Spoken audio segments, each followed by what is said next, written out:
Greetings, YouTube. This is Brandon Hill, and with me is my good friend and co-author Terrence Pegasus, and we have Vic again today. Welcome to the WILDCAST live stream.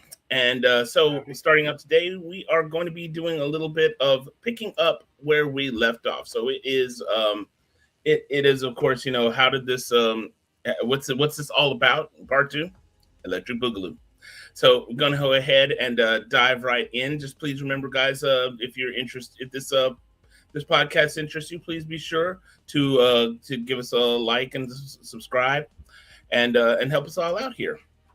And I'm still trying to figure out StreamYard. So please give me a moment with my awkwardness. But thanks a lot for joining us, people. Thanks a lot for joining us, Vic. I can't exactly remember where we left off, but we'd like to know them. And if you had any more questions for us concerning what the story is all about.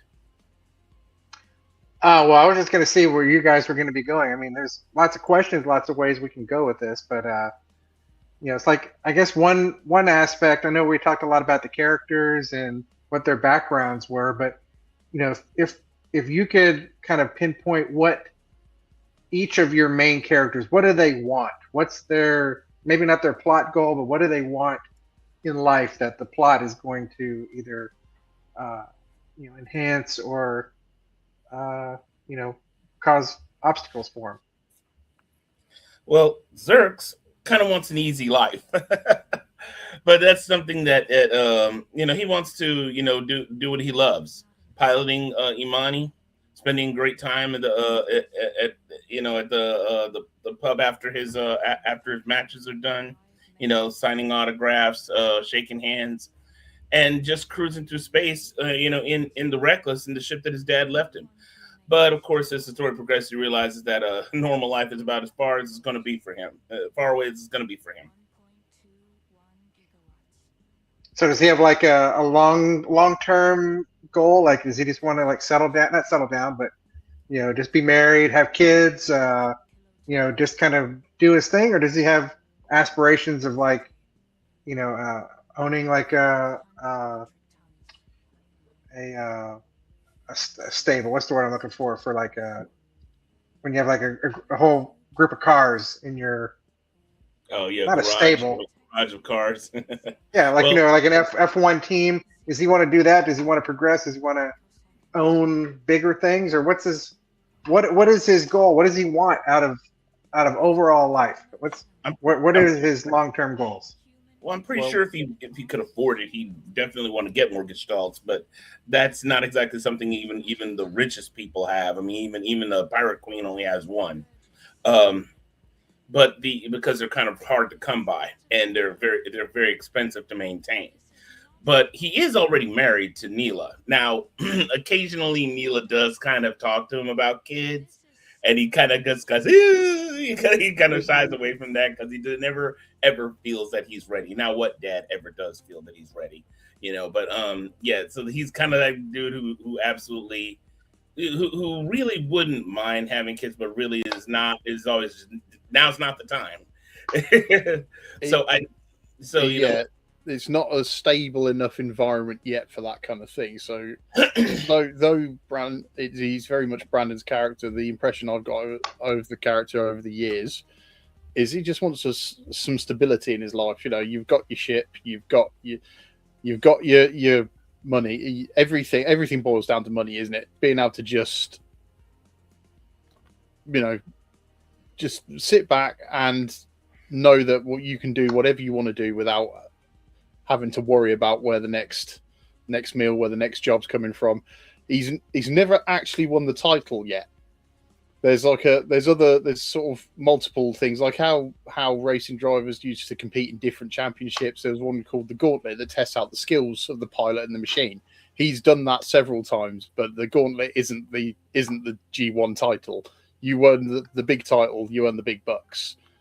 Yeah, he gets good money, for the president because he's one of the better ones. But the title has just eluded him so far, and it's like you win that title, that can bring in so much stability to your life, as well as defending it. Yeah, he's not poor, but he's not exactly. He's not like if you ever watch Cowboy Bebop. He's not Crew of the Bebop poor, but they do have to still budget. It's a case of he could actually go to his cousin, the king, but he doesn't want to. He wants to be an independent person. Sorry, Vic, I talked over you. I do apologize. No, but it's like, so how does it get to where he's in the middle of intergalactic space conflict or whatever the overarching plot of the thing is?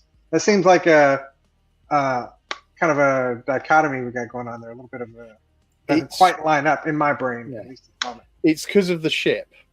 He doesn't realize what he's sitting on. I mean, he knows it's a ship from the. He knows it's a ship from the first Imperium, but he doesn't know exactly how powerful it is, or just exactly how intact the thing is. I mean, it's basically Mabala who starts. She and Pip who start uncovering a lot about the ship and just exactly how valuable this thing really is. I mean, if other corporate interests and whatnot knew what he was sitting on, they'd stop at nothing to get their hands on it. Not only that, but also the second Imperium. But that's kind of the idea. As the situation deteriorates, the importance of just what he has starts to become clearer. So is it fair to call it? He just continually he still wants to just have this Gestalt team, and the plot of the book keeps on getting in the way of him achieving that. Is that kind of what described it, or does he become I care about the intergalactic politics, and that's kind of becomes my focus? Well, he starts off not really caring about that kind of stuff, but as stakes get higher and he realizes just what's going on, he starts to care very much, because I mean, you can't exactly enjoy your happy life if you're dead and everybody else is dead. So it is, things start happening to him. Remember, we said he's kind of got bad luck, and but he ends up kind of being, he and Paige end up being kind of the heroes the galaxy needs, this kind of thing. I guess envision him in a little as the old Clint Eastwood's Man with No Name. He wants to do things for himself, his interests are more himself and his crew and his ship, but he will do the right thing because he still has that sort of sense of honor and sense of, whereas, and sort of the Man with No Name is very similar. He may have been out for himself, but if someone was, being wronged, he wouldn't ignore it in that sense. A bit like in the first one, he plays the two families off against each other because ultimately they're causing the town to suffer. And the only way to stop the suffering is have those two wipe each other out, which he succeeds in doing. It's effectively the right thing. It's not the best thing, but it's ultimately he's done what's right, and then he's got what he wanted at the end of it. And I suppose Xerxes is very similar in that sense, that he's probably more conscientious than the Man with No Name, but he won't sit back and see something bad happening to someone when he can do something about it. Yeah, pretty much. I mean, and now, but what about Paige? How does she end up kind of playing into that? I mean, because they're kind of not moral compass, but just sort of their backgrounds being so different. But Paige is doing what she knows best. So from the world she comes from, Dorado is very military focused. Their thing is, you actually could do your military service from the age of 14. And she comes from a very high-profile military and sort of legal family. Mum's a high-profile lawyer. Dad's a well-known retired general. Except she didn't follow that path and ended up as a mercenary. But it's what she knows best, and she just wants to make a living, maintain her ship, look after her crew, which again is mostly Imperial defectors and people who need balance in their lives. And the one thing that they're all good at is pretty much fighting, so she does that for a living. If she could retire tomorrow, she would, but ultimately, that's not the reality, current reality. So, and she's probably a bit less conscientious than Xerx in the sense that a job needs doing, we'll get it done. Okay, so what's the inciting incident? So these characters are all doing their own thing. They're existing in their own world. And then what's the thing that happens that turns it all upside down? Well, I mean, it all starts off with Zerx breaking in the Reckless, kind of on an emergency because he's being chased down by a member of the Second Imperium. You know, first everything was kind of calm, then suddenly, and he one of his suppliers for parts, you know, is trying to hide out of his place, thinking they're after him because he defected from a corporation. But the Zerx later on during the chase finds out that no, they're looking for him. And so he and Neela, you know, hightail it off to the Reckless, and they, which is being chased down at first by these corporate interests, or this particular imperial interest, and an imperial agent gets on board his ship. His ship is not quite ready because they still aren't figuring out all the bells and whistles on it, and it causes a sort of equipment malfunction, which kicks off a particular state inside the ship. They don't realize just how advanced technology from the first Imperium was. They had some ships that had sort of a dimensional technology that can allow things to get like the TARDIS, bigger on the inside than on the outside. And if you don't do it correctly, it can continuously expand until you never be able to get from one end of the ship to the other in your lifetime. And that starts to be what happens inside the ship. Not only that, it causes an engine malfunction. So they have to get to the engine room while the ship is expanding. Plus, there's an Imperial agent after his behind in the ship.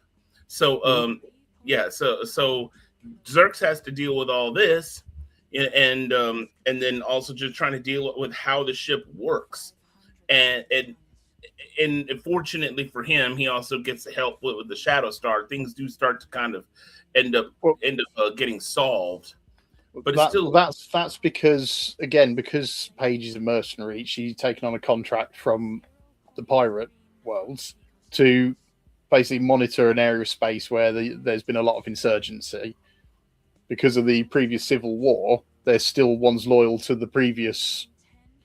Usurper he was actually, but so they still cause disruptions, cause problems. So they become aware of this concentrated activity in the area, and that happens to be these insurgents are noticing a crippled ship and looking forward to helping themselves to it. One of the reasons why actually they're after Zerx is because they're aware of his relation to the king, i.e. he's being a cousin, and because he's a high-profile individual in the Gestalt fighting, they realise he's somebody they can track and actually get their hands on, and then hopefully use him as leverage to find out exactly where the capital worlds for the pirate clans are. Yeah, the worlds of Roman King's Knight, their location for the greater galaxy has never been pinpointed. They have tech on their ships that prevents their navigational charts from being tampered with.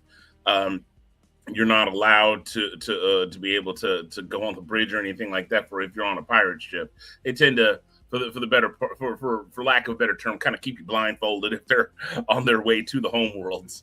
So but that's been really beneficial for them, because during the time after the Imperium Wars, they were basically the only faction that really thrived, because they were able to go and raid battle graveyards and things like that, and they have a level of tech that's somewhat above the general level of tech for at least the Alliance and some of the Imperium. Them and the Felian Empire, they're the only two that have sort of a slight technological edge.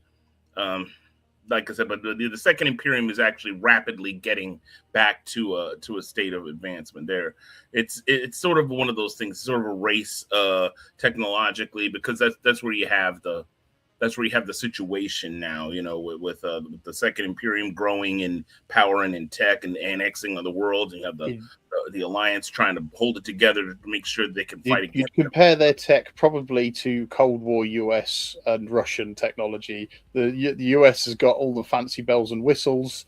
The Alliance, it's bulky. You got to warm up the valves before you start it up, turn the crank, but it never breaks down. It's huge, but it works, and they can rely on it. Okay, I'm probably going to jump around to different topics here, so I have to apologize ahead of time. So, the galaxy. We're going to go back to the galaxy for a minute. What is the year? Are we using still like Earth? Our Earth is in the past of this universe, and what year is it equivalent to? If it's Yeah. if so.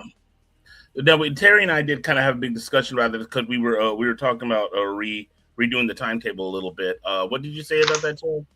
So I've got it closer to probably about 4,000 to 5,000 years from now, and that's because Brandon initially wanted it a few hundred, and I sort of said the trouble we got with that is we've got the Arks leave Earth, they need to be off course, they land where they do, establish their colonies, and then make contact with each other, and then establish the full-on sort of logistical routes we have, the trade routes, the everything like that, and the technological advancement of the First Imperium and the breakup of the First Imperium.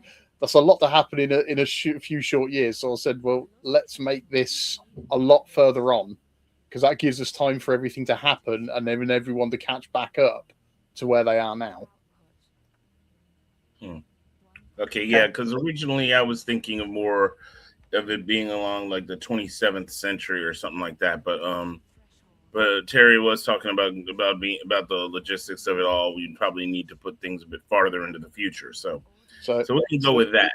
Yeah, so it's the 27th century, what was it, FC, based on their first contact with another world, so the two worlds that first contact. So it's been nearly 3,000 years since then, but they left Earth a lot longer before. That's a bit more woolly as to how long it's been, because they lost a lot of records, they lost the way back.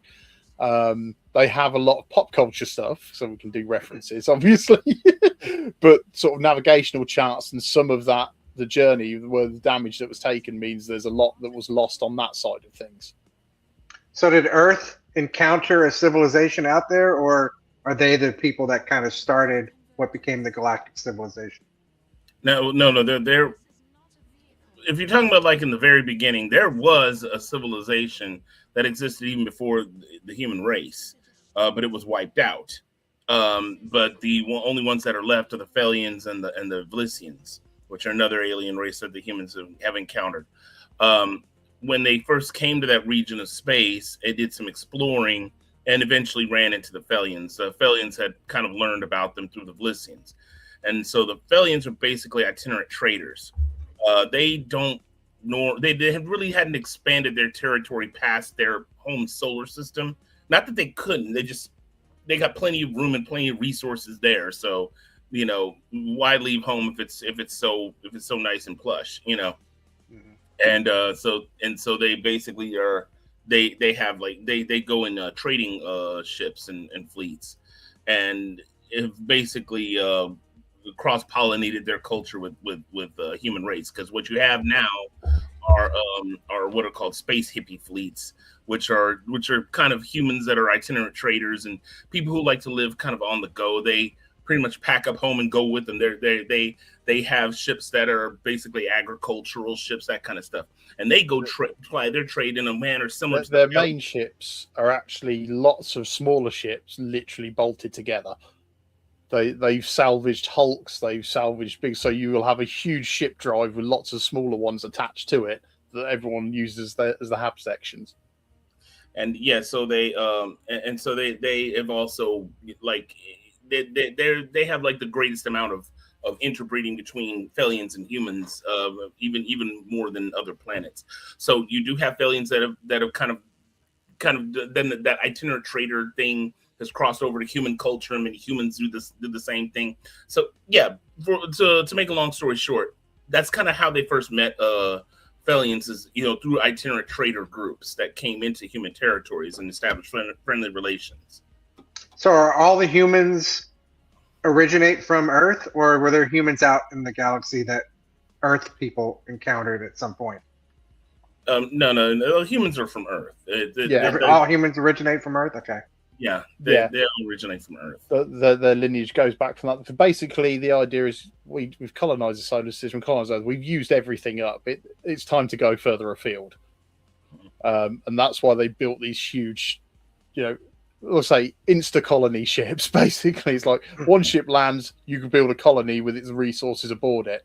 It's just they didn't actually understand what hyperspace actually was until they fired up the drives and gone, okay, this place is a lot more chaotic than we thought. Yeah. I mean, it's sort of an origin is very similar into how things came to be with Firefly. If you ever watched the movie Serenity, they tell the story Earth that was can no longer hold our numbers. We were so many, and they showed the colony ships leaving Earth. So for that distance, but like Firefly, it all taking place in like it actually takes place in a quaternary solar system. So yeah, it's a single system with a ridiculous amount of planets. Yeah, planets, moons, stars. Yeah, so. But now, one fun kind of tonal thing that I remember just from what I've read of it is that Earth pop culture has permeated all the way to, thousands of years in the future, where you still have lots of references to stuff going on today. That's kind of fun to see how it kind of interacts. So maybe just talk a little bit about that, how you guys use pop culture or modern day references to shape the world that they live in right now. I suppose some of that's partly me because I love putting references to things in stuff. But it's also my thinking of it. And I don't know with Brandon, he might have a different idea on this. Is again, they have all those records they took with them. So all of the musical culture, the video entertainment is initially, before they started, colonies were established enough for them to produce their own, was all what they'd brought with them. So you end up with the same old music, the same old shows, things like that, being circulated as archival stuff. These are the classics. This is still our sort of ties to Earth. We might not be able to find it again, but we still have, have a link to our birth world, sort of thing. Also, you have some people. You have some people more into that than others. You got kind of old Earth nerds, which is kind of what Pip would probably go under, and that she's kind of like your main source for being that, for having that connection with old Earth. She loves, especially she loves classic rock bands, and loves to play things by AC/DC, and she even stuff that we would consider modern. She's a massive Ghost fan, which has nothing to do with me liking Ghost, honest. Having seen them live, I wasn't obsessed with this idea of finally giving her a Ghost t-shirt and everything she does. No, that wasn't it at all. But part of that, again, the idea of her personality is her unfettered access to the equivalent of the internet, the Stellarnet. So she's like, oh, this is cool, this is cool, this is cool, this is cool. Yeah, it's also kind of stems from her being pretty much nothing but a fixed processor for a computer most of her life. So, up until a few years back. So she's kind of consuming everything on the stellar net as if it's all going to go away. Especially the things that she loves. She gets obsessive with it. As for that is definitely Terry's kind of thing, because I'd actually toyed with the idea of having something similar with the Reckless crew, but it never ever stuck. Even though I have some favorite bands myself. I mean, if I had done it that way, maybe everybody or certain people on the Reckless would be big Jamiroquai fans. So, or some J-pop group fans. So, I mean, it is virtual insanity on that ship. So. I totally could do a video. That might be lost on Vic. I don't know how much he knows about Jamiroquai. They popular in the States for like a hot minute, and then they their fame didn't last long, but they're still huge in the UK from what I know. Yeah, I mean, there were 15 minutes of fame they had here back in 2002, something more like 1995, dude. Was it that far back? Yeah. Oh, deeper underground. Yes, from Godzilla. Yeah. Or what you guys did to Godzilla. Ooh. But the album, the album they got real famous down here was Traveling Without Moving. So, but anyway, All I was just saying is that if I'd done like what Terry did, I guess they'd be like Jamiroquai or J-pop fans or something like that. Well, let's kind of just pivot a little bit to just like the writing process in a way. What about this story let you guys have the most fun? What's the outlet for whatever you consider the most fun kind of story or writing that this book allows you to get on the page? For me, because I'm the one. Well, Terry and I are artists, but I'm like probably a lot more prolific than he is. Um, I love drawing out things that that I would like to put in the story, or situations, ideas. That is how I mostly get my inspiration, is through things that I draw, or of course things that I see on TV or reading comic books or whatever. But I'll draw that out. It'll give me ideas to draw out to make for different like characters. Like for instance, I'd always, and I'm always working on improving it, because it gives me a better vision of what I'd like to put in the books if we haven't put it in the books yet. For one thing, and I wanted to do something of a flashback with Xerx and Neela when they were younger and still dating, and I always wanted to draw a picture of them on a motorcycle. And I suck at drawing machines, and Terry has always been the He better. does. That's why he actually brought me in. Yeah, that's why I brought him in. It was because he was really good at drawing machines. But I have gotten somewhat better over time, but it still is really difficult for me to. I have no idea why. Maybe it's the level of detail and just my level of patience kind of being on one end and on the other. I'd like to think I've helped you with that a little bit, though. Yeah, provide you lots of reference material. And so what I did is I finally put this together.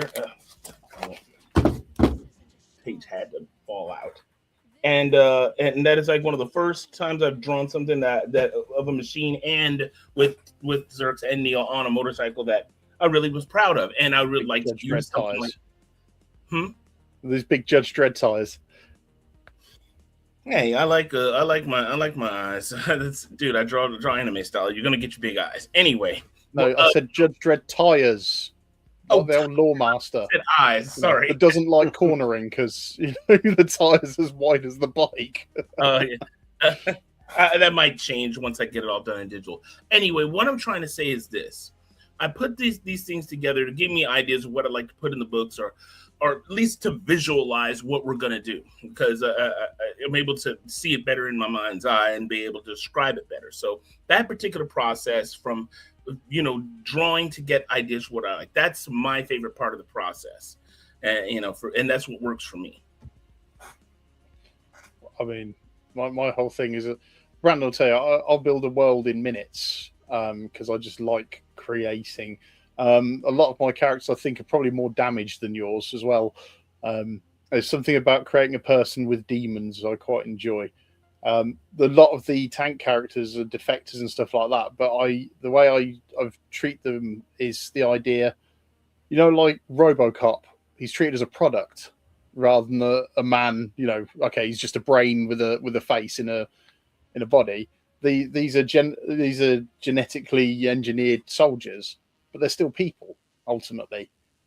They're not seen that way. So when they defect, and that's why their personalities kind of end up a bit quirky, is because they're people and they've not been allowed to be people. And exploring that side of things with that is what I like to do. Or just somebody who's been through a lot. Paige has a lot of prosthetics because she was almost vivisected at the hands of a bunch of crazy androids. But as a result, she tends to be a lot more reckless sometimes because she doesn't necessarily care if she lives or dies anymore. She's been through worse, and she's got the cybernetic proof of that. And I like creating characters like that in a way, survivors of things, or just something that gives them a reason for why I like to explore why someone behaves the way they do, or how they became who they are. Yeah. I mean, the closest thing Xerx really has to a demon is yeah. No, I'm joking. Is the fact that he's trying to help his cousin out when he was dealing with one of the main villains for the story, Dr. Hayashibara.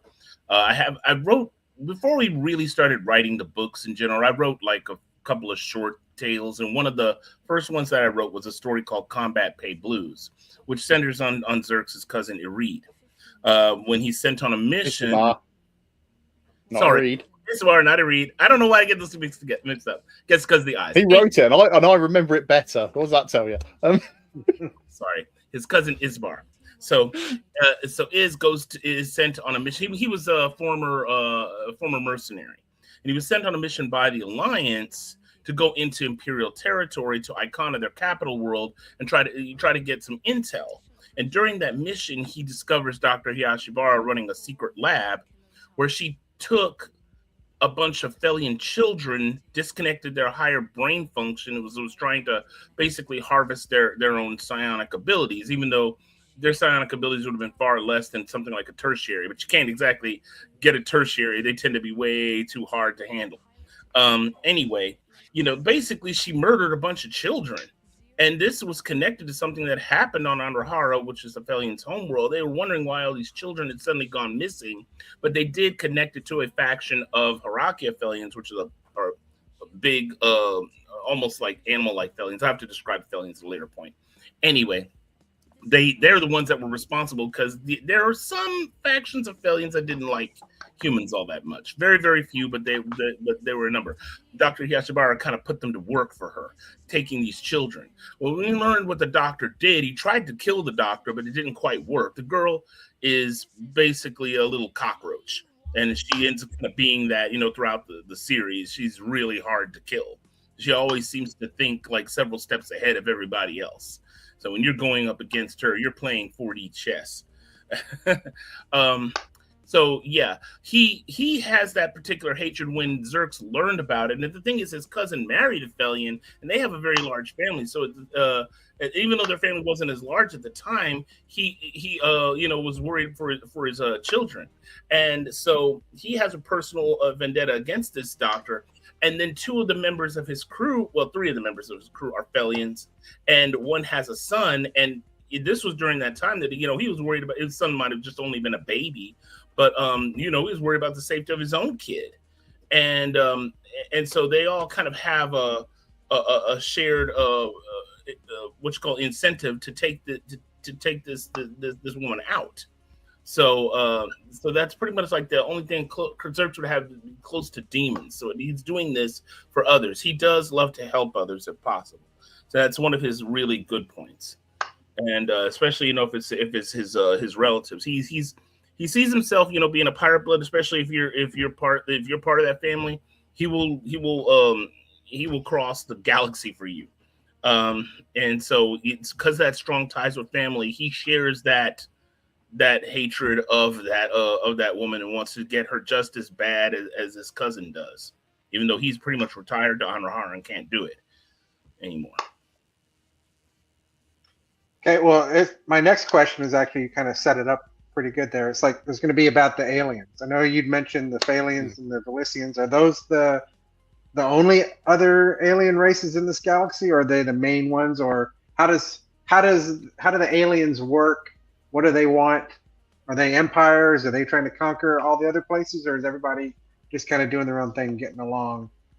There is a reason.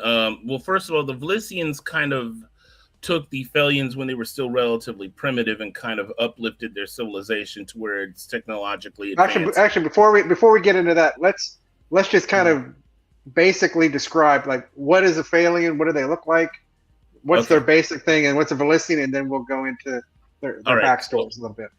So at the beginning of Wild Space Saga, the human race only knows two other alien races. You have the Thelians and you have the Velicians. The Thelians, I kind of borrowed the idea from what's that guy's name? Kevin J. Anderson's Saga of the Seven Sons with his Ildiran race. Instead of the Ildiran having a ton of subspecies, Thelians only have three. You have the Ankia Thelians, which are the most human-looking Thelians. They look a lot like us, if they have maybe cat-like eyes. Their hair is really wild, tends to cover their ears, so you never see their ears. The only body hair they have is their eyebrows. And their hair and their tails, and they have a long, non-prehensile tail. They're almost reminiscent of the Saiyans, Though that wasn't what inspired me. I just kind of drew them like that, and I just didn't want to add cat ears, and so I kept them that look. Oh, and they have stripes on their skin. They have darker patches on their skin which look like tiger stripes. Not quite as complex though. Then you have the Well, actually back to the what's their culture basically? Are they like a hive mind? Are they? Oh no. They're just theocracy. What's their overall culture? They have a monarchy. They have an empress who rules their empire. They like I said, they tend to be otherwise, with the exception of the trading groups, they tend to be relatively insular because basically when they have the technology they basically turn their entire their home world and their territories into basically a paradise. So they have basically blended. They have a lot of biotech, and because they've used like plant-like elements into their ships to be able to be living oxygen scrubbers. They have much more advanced hyperspace capabilities. I guess this is a little bit of a spoiler for the third book, but they actually are able to create actual wormholes in space. Have you ever watched Stargate SG-1? I actually think Stargate SG-1. If you remember the Ori, they were able to construct a super Stargate out in the middle of nowhere, and then just throw all their ships from the Ori galaxy to the Milky Way galaxy. Well, though it's not as far reaching, they can build basically hyperspace gates. Their ships are capable of doing that to get them from point A to point B a whole lot faster. Wormhole gates, excuse me. Bringing their ships from point A to point B a lot faster than just using hyperspace. Even though there's a time penalty for it, but that's neither here nor there.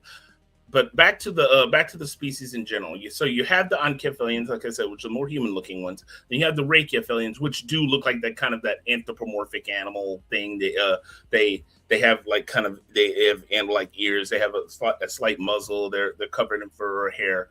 Now the interesting difference between the Anka and Rachiaphalians, both of them are actually genetically compatible with humans. They can produce viable offspring. However, Ankyphalians are much better at it than Rachiaphalians. Ankyphalians, those who choose a human mate, they tend to have very large families, and many of them actually go to live on Anrahara because their home world is a very bountiful home world, has an extremely prolific ecosystem, so they're able to support a lot more people than even Earth could. Then you have the Rachiaphalians, which, though they are genetically compatible and can produce viable offspring with humans, their fecundity is far lower. A mixed race couple there will only maybe have 1 or 2 children their entire lifetime. Then you finally have the Herachiaphalians, which are the most animalistic ones. They're actually the original Phalian genetic stock, and so they are not genetically compatible with humans. They have no actual attraction to humans, whereas conversely, Anka and Rachiaphalians are actually more attracted to humans than they are to their own species. So yeah, the Herachiaphalians are really big, they're really hairy, they can move around on all fours just as easily as they can move around on 2 legs. And they have like a longer muzzle, they have a lot more hair on their bodies. They tend to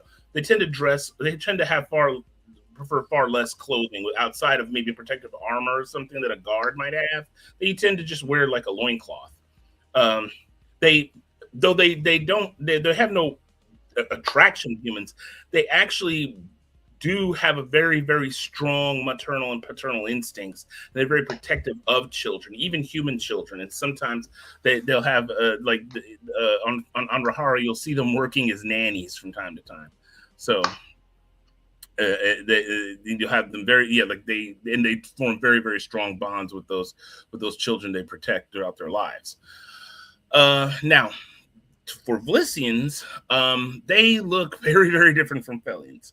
They have a vaguely humanoid shape, except they have 4 arms. Do you have any images of those? I know you got artwork. Do you have anything you could pop up to show us while you're talking about these guys? I'd have to pull it up on StreamYard. It's gonna take a bit. You don't have like a printout handy in front of you, or no, unfortunately, I don't draw them a whole lot. If you go to now, for those who are interested, and for those who will be watching this, if you go to our DeviantArt and there'll be a link down in the doobly-doo. And you just type in our little DeviantArt thing, Vlissian, VLISSIA, and you'll see various drawings. Is there a way I can share my screen? I have some pictures I can show you, some quick Pip and Paige. I have some renders I did of them, so you get an idea of what they look like. I don't have a lot of the material actually on the computer at the minute because a lot of it was rendered on things like my tablet and things like that. So I haven't got around to downloading much of it on here yet. But I've got a couple of pictures, a couple of the characters, so you can get an idea of their appearance. Are you on a desktop or a laptop? I'm on a desktop at the minute. You should have like a little button on the bottom that lets you share. It's like it looks like a little TV with a plus on it, and then I think so. Click on that, and it should let you share screen. There we go. Share screen. You're all right with me doing that a minute, Brandon? Well, yeah, I was gonna say is that I have the drawing right here. Since y'all were talking, I went on ahead to DeviantArt and pulled it up. I can share it if I know how to do it right. Well, you show the alien races, and I'll just show the characters in a moment. That's fair enough, isn't it? Here we go. Okay. Now, what were you trying to ask me to do, man? Oh, just show images of whatever the characters or aliens you're talking about while you're talking about it. So you wanted to post it, Terry, or you want me to do it? No, you've got DeviantArt up. We've got all the alien races, so you go ahead and do that. Okay. I'm trying to find out how to overlay that onto the. Let me see. Welcome, breaking news, more achievement, QR code, intro video. I'm sorry, guys, we're doing this live. Trying to see what I gotta post. Can't seem to. Let me see here. Overlay more. Oh, here we are. Okay, add file. You got to have core in order to do it as well. Unfortunately. What, screen share? Is there a screen share available here? Yeah, there's a screen sharing option. Yeah. Right, should be right there along with the share file. Should be one of your options. And you It's literally the little screen in the plus in next to the little video camera. Oh, hang on. Let me check. Oh wait, no, that says customize your logo. That's not it. I'm not seeing a screen share thing. I'm seeing logo, overlay, QR code. Video. I'll share my screen and show you where the screen share logo is. So that's probably the best way. 1 second. Right. Hang on, what is this? Oh, is this it? Share screen? Okay, now it's down at the bottom. It's only a bunch of glyphs. They don't really say what it is. Screen sharing, easiest with 2 monitors. Oh wait, that's not 2 monitors. That's different. Okay, hang on. There you go. Right. So that's my screen, and you see the little one, the little screen with the little plus in it next to the cog on the left that I'm waving at. There with my mouse. It's share screen. Okay, take it off. Let me see if I can do this. That's a good question. Oh, there's the button. Let me see here. Share screen. People at home, you didn't realize you were going to be getting a StreamYard tutorial. Yeah. Remember, he did bring me on the technological side of things, not just designing them, how to work stuff. And let me see here. Window. I think it's important because I think there's a lot of really cool images that I think would really be helping explain this. So I think it's worth the effort that we're making here. No, I agree on that. Okay, let me try this here. Okay, wow. All right, let me see if I can do this right quick. I actually had it up right here. Can y'all see this? Yep.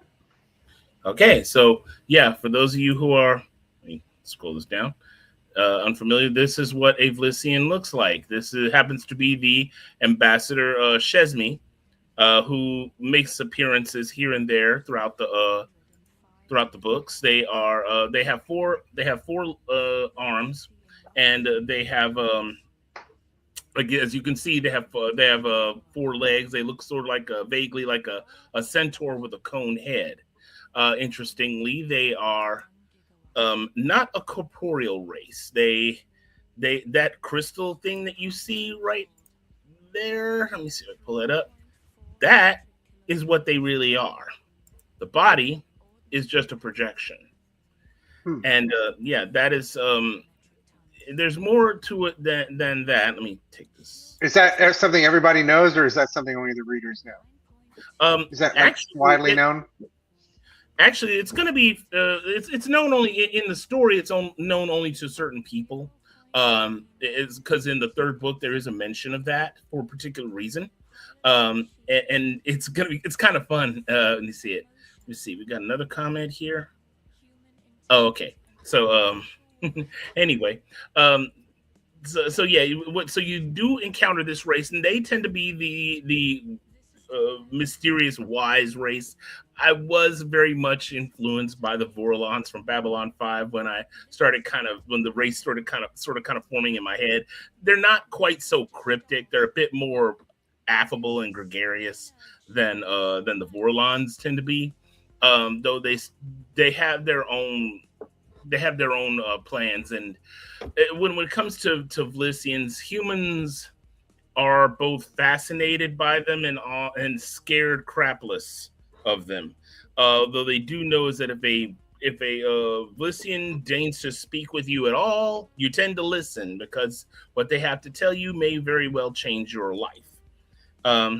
The Vlisians are sort of the patron race to the Felians. They're the ones that took the Felian race and, in a sense, uplifted them. The Felians were intelligent even before they met the Vlisians, but the Vlisians kind of shepherded their race down a safer path, preventing them from fighting amongst themselves as severely as we humans did. We humans managed to survive despite the fact that we damn near killed ourselves on multiple occasions. The Vlisians kind of avoided that, and that's probably the reason why their world is such a paradise. They get along with each other a lot better.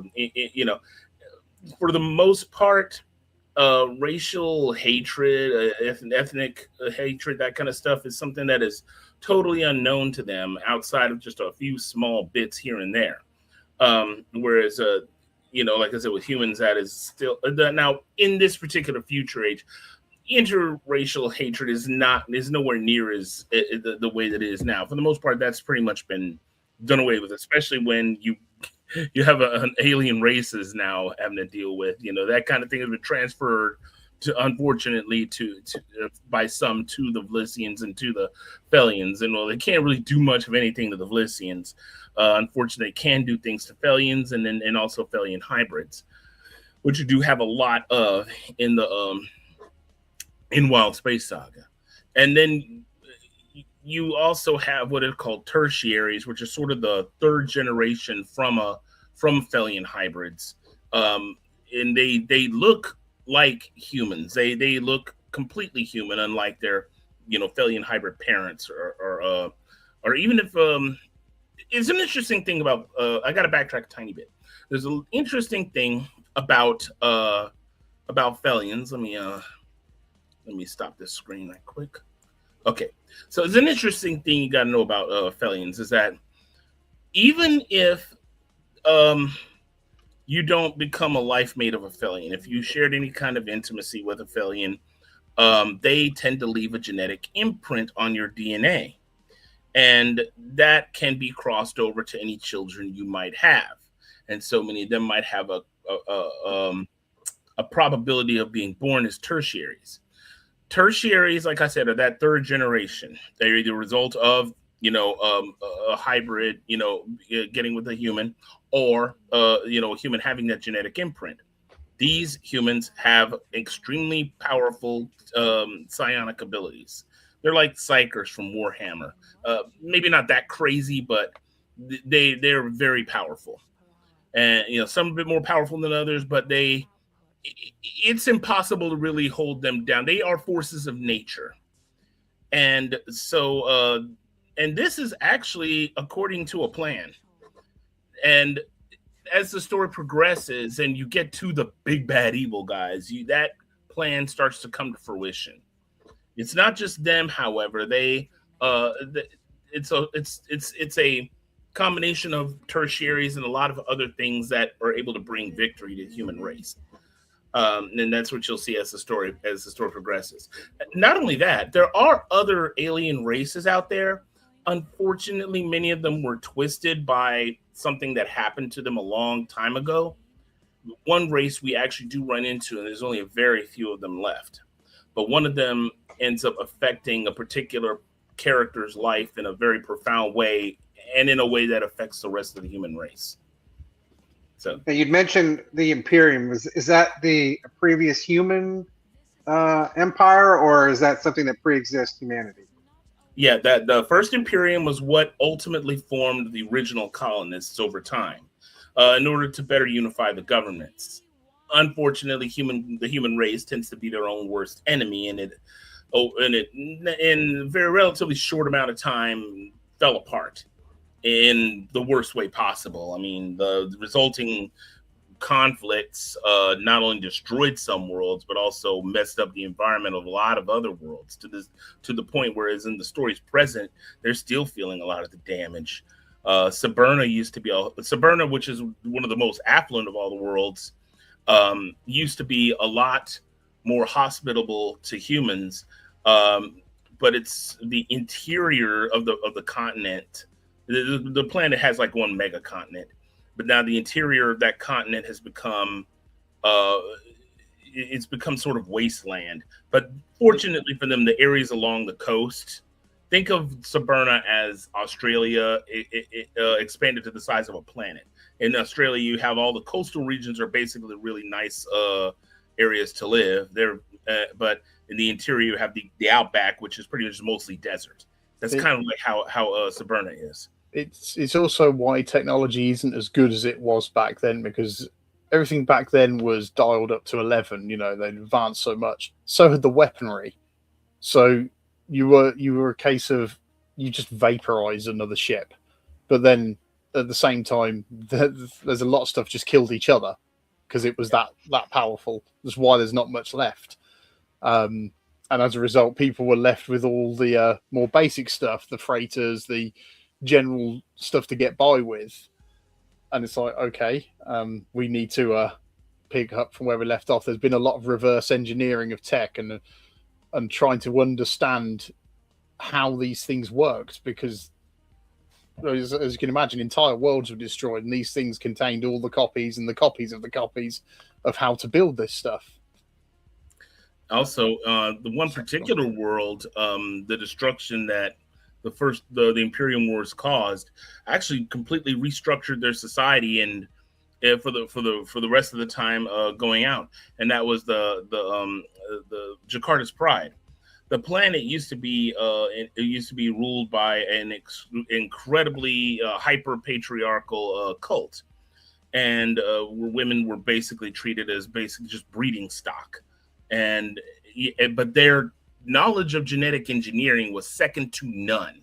But they basically used it to try to make women as beautiful and desirable and malleable as they possibly could.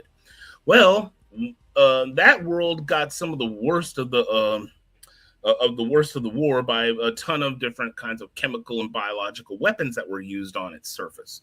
It caused a plague that wiped out every male human on that planet, leaving only the women to survive. Well, fortunately, they still had the knowledge they didn't destroy a lot of their tech, so the women still had the knowledge of the genetic engineering. You had women who were trained in how to use this stuff, so they weren't that stupid to not allow women to access. And so they started using the technology to find ways to propagate their keep the human race going on their world. And so now they have alternative means of reproduction on that world, all kinds of different ways, induced parthenogenesis, composite cloning, direct cloning, all kinds of stuff. But it's because of that genetic engineering that the Second Imperium gained their technology to create clone soldiers, which are based, they're composite clones. They're tanks. If you ever watched a show called Space Above and Beyond, the tanks were made to be soldiers in this war against these AIs. Vitros, nipple necks. Yeah, and they were basically created from cobbling a lot of genetic data together, making a full human. And that's kind of how these tanks are born. They're cobbled genetic data run through a sequencer and processor, kind of just and to make sure Well, they're I can show you some if you'd like. Because I have my my. I know some people don't like it, but I have my Chat GPT concept works I've done. So if you'd like to see some of that, I can bring it up for you. Yeah, that's what I was actually going to suggest. If we could spend the remainder of this chat looking at images, because I think you guys have a lot of really cool stuff. Let's just bring them up, and we're not going to go in too in depth and everything, but just kind of bring up as many images to kind of show everybody what the feel and the tone and the aesthetic of this world is. I might be a bit clunky with this, but I've got some images brought up, so this may not be pretty, but it should work. I'm all right to share screen now, Brandon. Yeah, you're good. Okay.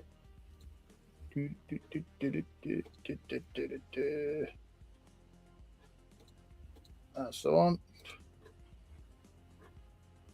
Has it done it? Is it going to do it? Are you going to? There it is. It's lovely. In case you're wondering, yes, I'm a Night Lords player in Warhammer. That's what that's all about.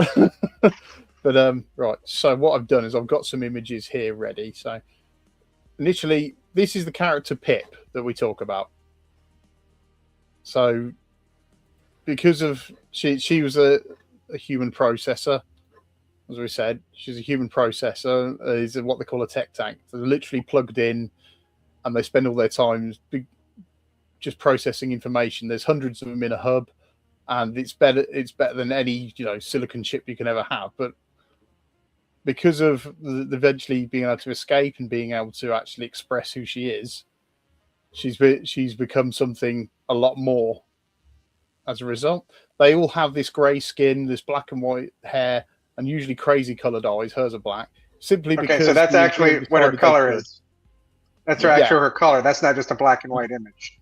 No, right. That's literally a skin color. They're monochromatic, so they vary from like paper white to dark gray. It's really, there's a funny story behind this when it comes to ChatGPT, is that it was a struggle for both of us, for ChatGPT to make their skin that monochrome white color, because it kept on trying to change it back to human tones. Yeah, this is Paige. As I said about, she has prosthetic arms, one prosthetic eye due to all the encounters with the androids. That's the captain. Yeah, that's the captain of the Shadow Star. We'd call her the co-main character. Would be a good way to describe her. Right. Yeah. So she's co-lead, I suppose you could call it. Let me bring these out of the way. So I'm still navigating how this has all come up. So we haven't dealt. What's that? That's another one of Pip just showing off. She that's the extremity of learning about the real world, is she's basically had herself tattooed all over, because feeling real feelings is such a weird experience to her that she's gone to an extreme in that sense. So that's just her flicking sand. This one is a subversion of the tech tanks known as the hub mothers. There's one that basically acts as a server to the rest. So they are much more extensively implanted because they handle a massive amount of data compared to all the others. And again, the eye color thing is because they can, they're treated like products. So they, when they do the genetic sequencing, they put something like that in just because they can do that to them. I'm a bit more macabre than Brandon with things like that. Let me just check where we are. This is another variation of the tech tank, just to show you the color variation. So she's dark gray rather than the whiter colors. She's got a wireless cranial rig because they can commute. They don't tend to communicate verbally. They're not used to that. They're used to just talking wireless through wireless communication. Then we've got the ground tanks. This is a defector, and obviously Pip, they're both defectors, Maria.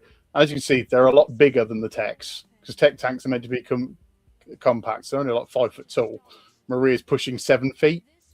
Oops, I pressed the wrong button. Sorry, I've hidden it. Where was it? There it was.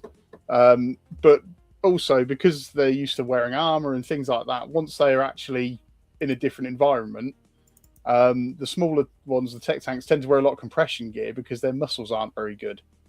They're not used to moving. They're used to just being in a pod hooked up all the day long.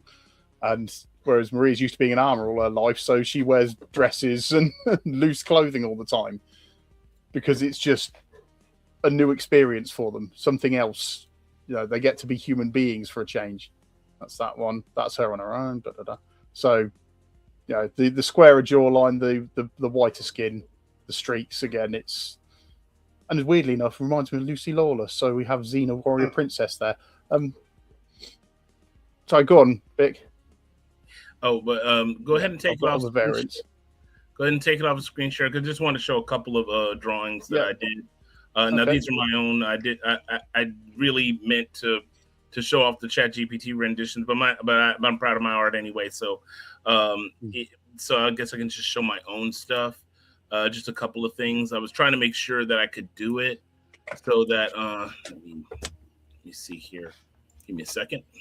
Right. I think it'd be cool to show the trailer too if you can pull that up at some point. I certainly can. Give me just a moment. We're in now. Everything that's happening now is happening now. Okay, so what I got here is just a few characters from Wild Space Saga, stuff you'll see in the very beginning, and my own renditions of many of the characters. Like right here, what we have, I'm bringing it up, is Zerx. That was like a body model I did for him so that we could run some things in ChatGPT, but that is basically what it looks like. I've spent years and years, basically honing his design, and this actually came with the help of ChatGPT doing a particular design that I just copied. His original design was not terribly different from this. Same color scheme, same clothing colors, same type. They just adjusted the style a little bit. Less high tech. Well, no, this, the original design, it was less high tech. Yeah, this is better. And let me see. And this is Neela, his wife. This is an older drawing I did of her, but it's still really nice. She's from a planet called Mandela 1. It was settled mostly by Africans. Her head is not completely bald. If I had shown like the other side, you see like some tight braids going down into a thick braid that you can see right here. And I think it turned out really, really well. Let me see here. Just real quick, do we have like remnants of America, Africa, Asia, Europe, that continue on into, like do they reference like New York City, Paris, those kind of things? Do they still know about all that?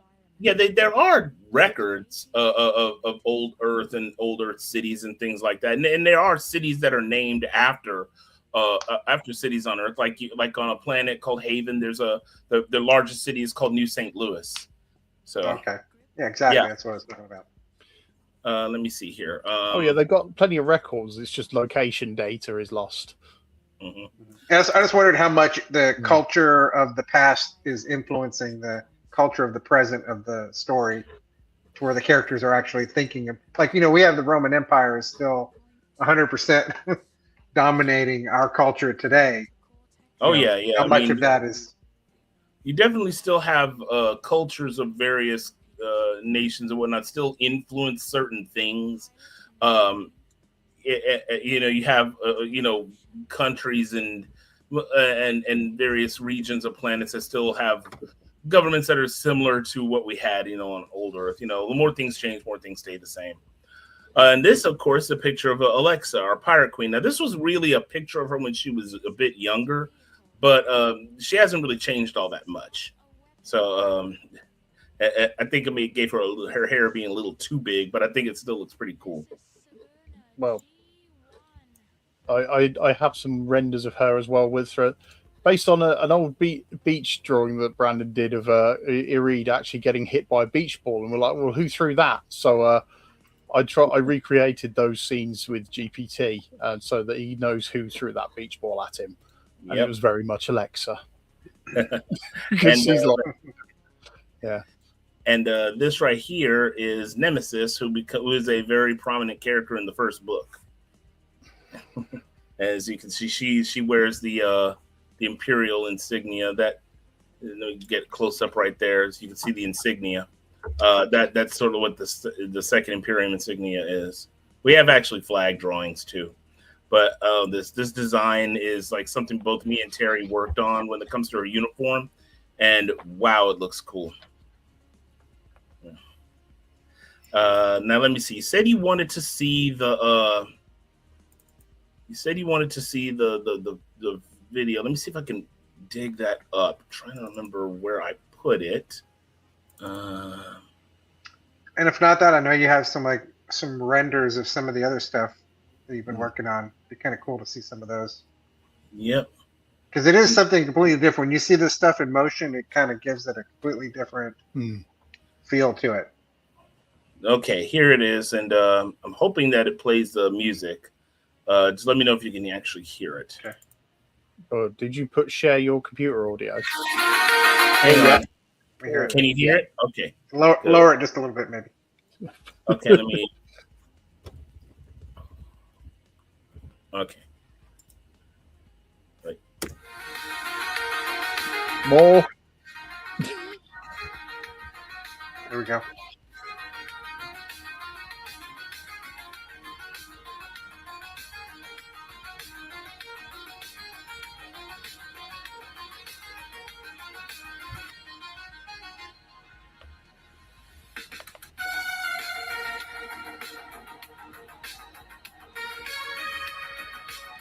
There are the flags.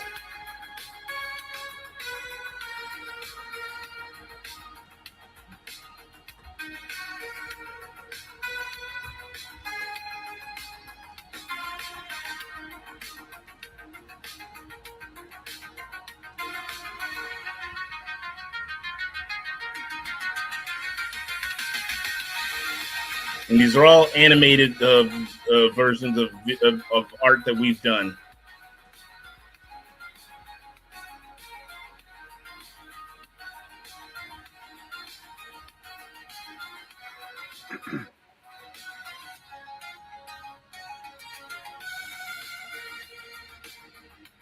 So the handshake was actually inspired by the old bitten predator, you know. Dylan, you son of a bitch. Yeah, well, I tried to get that handshake Yeah. done, but for some reason it just wouldn't let me. But it was inspired just by that. But yeah, what's the matter, Dylan? See how you got you pushing too many pencils? You know. So yeah, that was an animation that we did to introduce like the books that will be re-released. We have our new book, Twisted Faith, coming out this May. Now, I'm not 100% certain about when the re-releases for the first two books are going to be coming out. I'm going to be getting back in touch with the publishers so that they'll know. What we call the director's cut. Yeah, it's more like a director's cut. It has like, these are the originals. I have them right by me. I think I showed those off. Let me turn this thing off right quick. And they, yeah, it was they felt a little bit light. They were saying that they were a bit short. This one actually is quite a bit longer than the first, but we still added some new stuff to it as well. So we went back and thought, well, what can we do to enhance this story? Right, and for the go ahead. And that's where we landed on actually bringing the Shadowstar crew into more of a prominent place, because they can both pursue independent threads that then converge. And that actually is what helped then extend the story, but extend it in a logical way rather than just putting filler in to make it a bit longer. It was a case of, no, we've actually now enhanced the actual original plot because we've been able to elevate these characters to a better status. I remember when I was thinking of what we could do, and then I remember where I was, because I was driving home, and I was talking to Terry, and and I was just like, a B plot. That's what we need, a B plot, and so where we started making a bigger story involving the Shadow Star and their crew, and I mean, it makes sense because they have a very prominent role to play in all the books.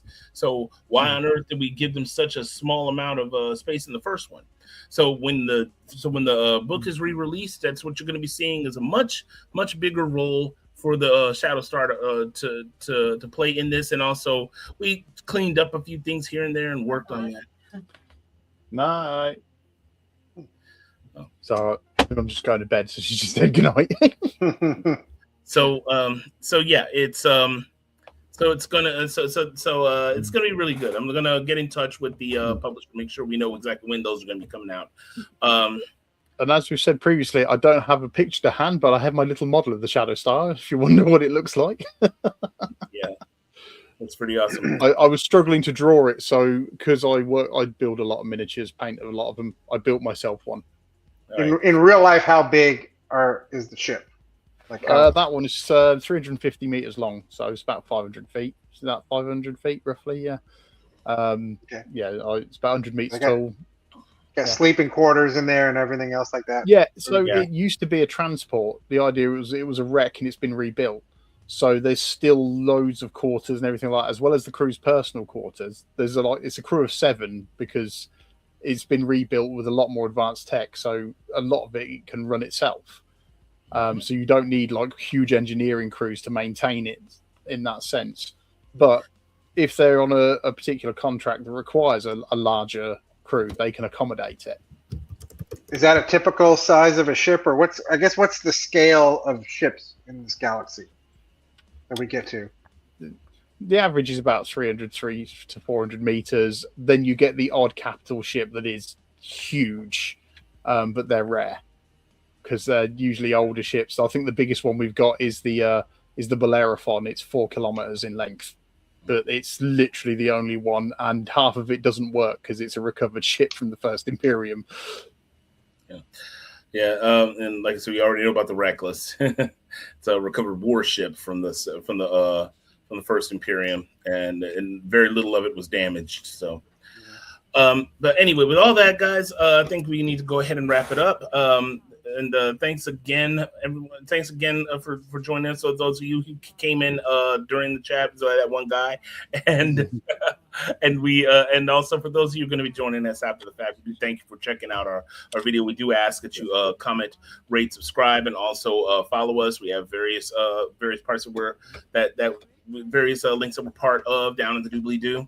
Thanks again, Vic, for coming back to I'll be adding some content to this channel over the week. You'll notice the first video I put is our theme tune recreated. There's quite a lot of sort of lore music I've been coming up with.